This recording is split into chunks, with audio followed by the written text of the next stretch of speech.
Hi everyone, today I'm going to show you how to create this cute polka dot manicure.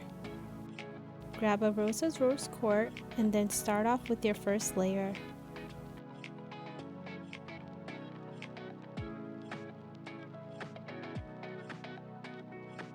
Once your first layer has dried, apply a second coat to even out the base color.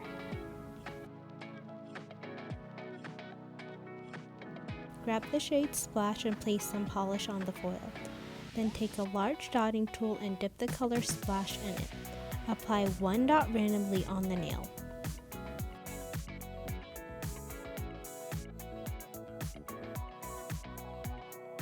Next, take ring toss and a toothpick.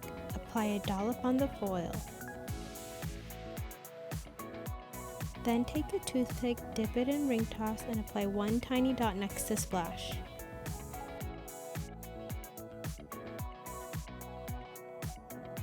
The last step is to add top coat to your design for a beautiful shine and protection.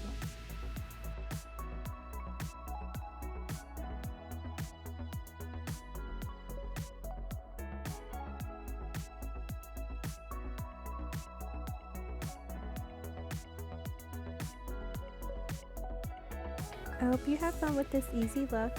Thanks for watching!